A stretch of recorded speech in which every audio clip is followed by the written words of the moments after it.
Hello and welcome to an aviation podcast hosted by 270 Aviation.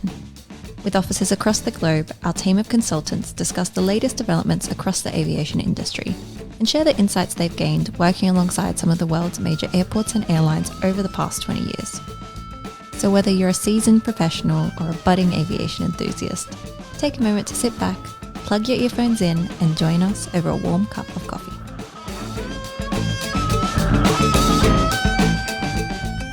This episode is hosted by 270 Australia, with the team exploring urban air mobility, or advanced air mobility as it has been recently termed. In this first installment of the podcast, our specialists break down what UAM technology and airspace infrastructure will look like, and also discuss some of the major hurdles industry will have to overcome, such as noise in the urban environment. Over to your hosts. Welcome to the show, everyone. This week I have with me Phil Owen and Rob Morris. Phil. Good day, everybody. I'm Phil Owen. I'm a senior aviation consultant with 270 Australia. My background is in civil and military air traffic control, airspace, airport design, performance-based navigation, and I spent a lot of time working in the procedures and rules that apply to air traffic control and airspace management in Australia. Rob? Hi, Anu and Phil. I'm also a senior consultant with 270. My background is primarily IT project management. I've done a bit of time in sustainable management as well, and recently a bit of a check at ATC as well. So I've got a pretty broad experience, and recently we've taken quite a big look at the UAV market and where it seems to be going. Excellent stuff. On today's show, we're going to talk about urban air mobility. What on earth is it, and what does it mean for Australian cities? A couple of years back, actually in 2019, Melbourne was chosen as a host city for Uber Air, trying a aerial ride-sharing service with trials anticipated to start in 2023. With everything going on at the moment, perhaps that may see a little bit of a delay, but it brings up a very interesting concept into the aviation world, and we're here today to talk about what it's all about and some of the implications of it. Starting off, I mean, an immediate question that comes to my mind is, what are you going to be, what vehicle will you be in for this type of ride-sharing service? And going back to my childhood days, I'm thinking Jetsons and a drone-like car. Rob, you've been doing some research into that space. Well, this is one of those things that just strikes a chord with so many people. Everyone's probably grown up with a favourite show where people are whizzing around the skies of their local city in some kind of automated vehicle, whether, like you say, it was the Jetsons or Blade Runner or Star Wars. It's definitely one of those things that people associate with what the world's going to look like in the future. In that regard, I think it's a fairly popular technology stream that's being explored. The actual engineering side of these vehicles is pretty much in place.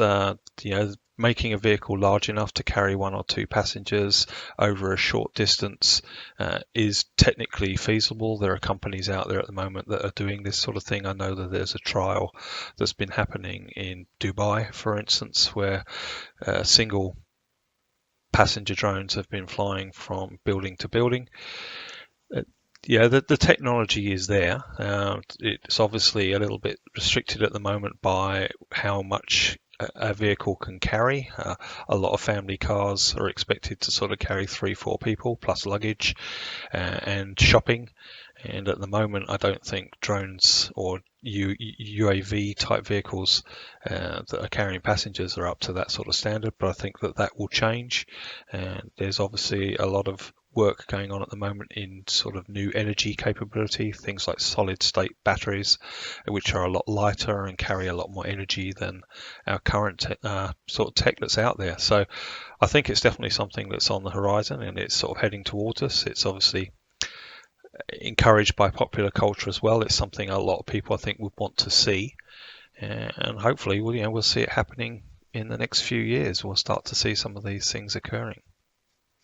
Who are some of the players when we talk about manufacturers of these vehicles? Who are some of the players currently looking at getting into this space? Well, there's all the big ones, of course. It's sort of, I'm pretty sure that people like Lockheed and Boeing and all those kind of companies are looking at vehicles in this space. But I think there's also a fair amount of research going on at technical universities like sort of MIT and those sort of organisations, because they're looking essentially at the technology and how it's being put together to actually make this work. So there's quite a lot of R&D being done on the fly here, and hopefully what we'll see is that some of these, I guess at the moment, divergent R&D efforts will start to come up with some solutions which will be applied across the whole industry. Just taking a moment to, for those listening and just general, aviation enthusiasts who might be listening to this podcast, how would you summarize urban air mobility as a concept? The concept is pretty simple, really. It's about taking the movement of people from a purely terrestrial environment into the air, and the idea being that you can reduce the congestion of that's on the streets of our major cities by moving the transport of people from the ground into the air. Now, whether that's feasible in the short term, I don't know. Certainly, if you look at a city like Melbourne, where we have a very sophisticated tram and train network, and the road system has been developed extensively and expanded to meet the demands of ground transport operations. It's very hard to compete with those mass transport operations when you're thinking about putting 2 or 4 people in a flying taxi. So certainly I don't think in the short term that urban air mobility is going to be competing with mass transport operations. But I think it does have a place, without a doubt. But there's a lot of infrastructure that needs to be put in place to make it work. First thing you need is somewhere for the vehicles to take off and land. I think there's a vision that these places will be on top of buildings, or they will be specifically designed to operate as an urban air mobility hub. The term that's being used to describe these hubs and these landing places is vertiport, which I think is a great word. And the vertiports themselves could be, in the first instance, using car parks, for instance, the top level of car parks. Or they could use existing helicopter landing sites in and around a city, or even obviously existing airports, where they have the ground infrastructure to support helicopters today and urban air mobility vehicles in the future.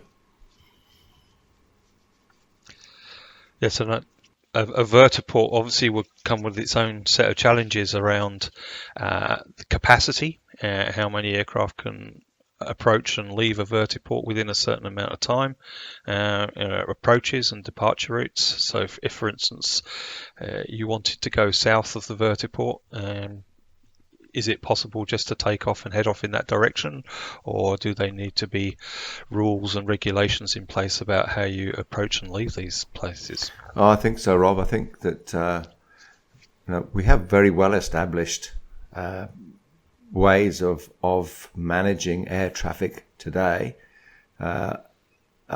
Even if you take UAM into the bounds of it, within the bounds of a city, you still need to have a route structure. You need to have rules of the road for aircraft to operate to, and you will still need to manage that demand and balance the capacity of the system with the demand. You may even need flow control.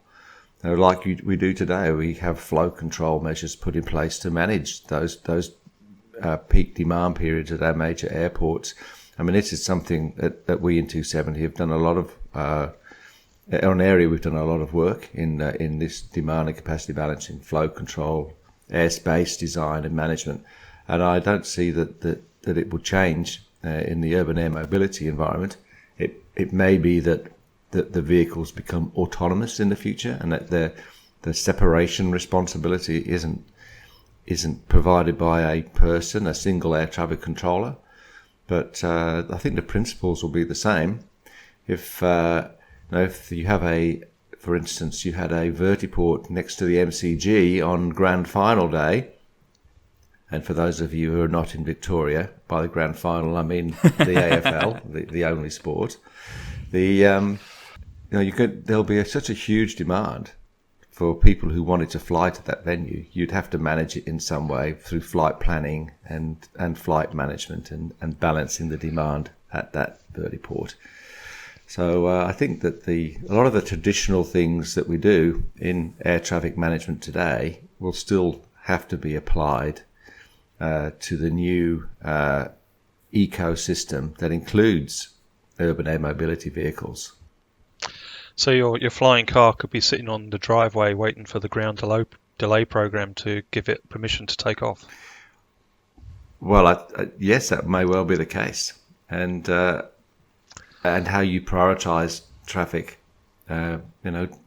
Today priority is given to certain classes of vehicles in certain airspaces. If you're subject to flow control, you get priority at the capital city airports.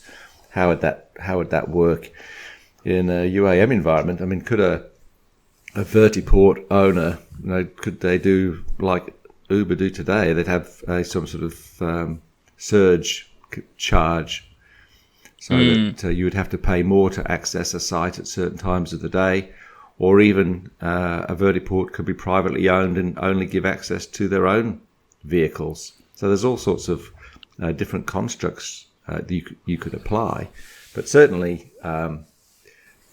As I said before, the same management of airspace and the same management of the landing surface will still need to be applied in the urban air mobility paradigm as it is today.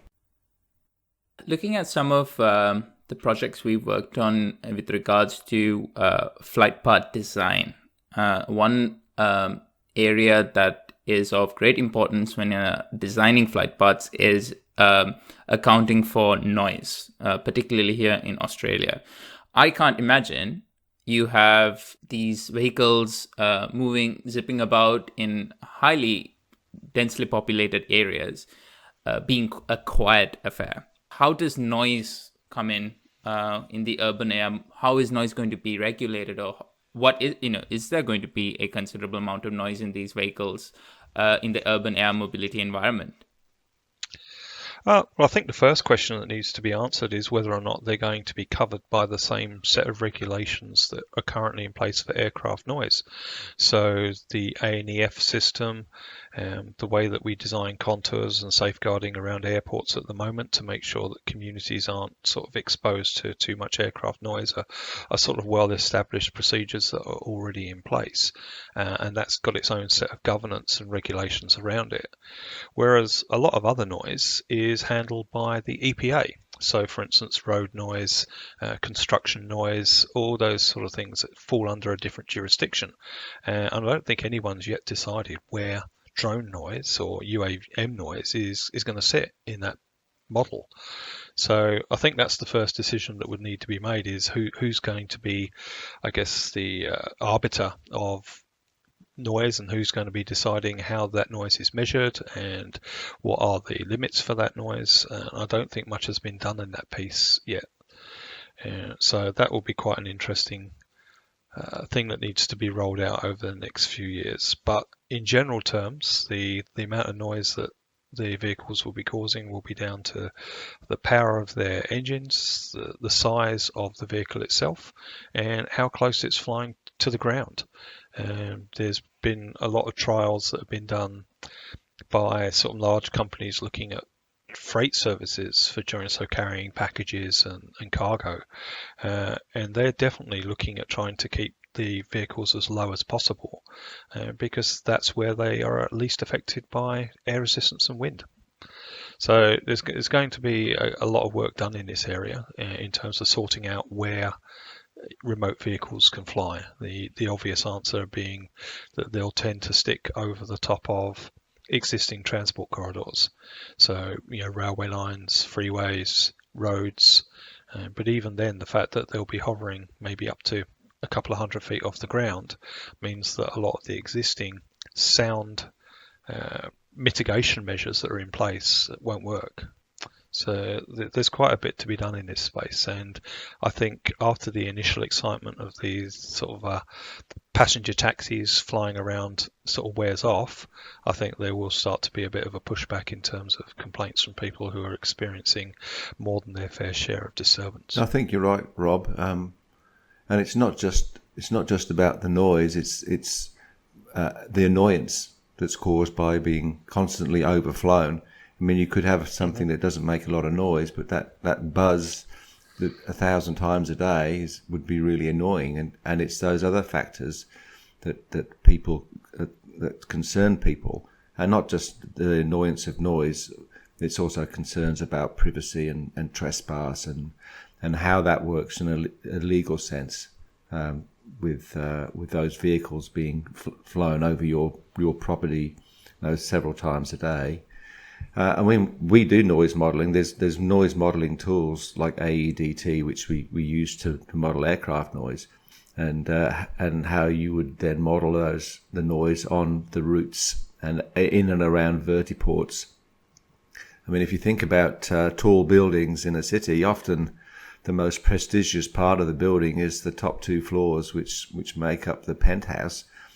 Maybe the penthouse is less attractive if on the roof is a vertiport that's working day and night delivering people to and from the building. So that'll be an interesting development in the way that buildings are designed.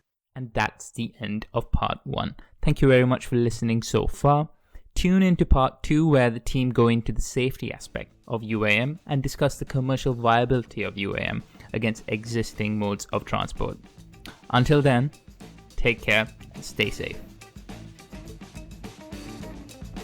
Thank you for listening. To contact any of the hosts from this episode, please go to the links in the post description. For more info regarding the topics discussed in today's show, please visit our website, www.to70.com, where you can also access all our published industry articles in our blog section. To provide feedback on today's show, or to simply inquire about our services, please contact us at info@to70.com.au. Until next time, safe travels.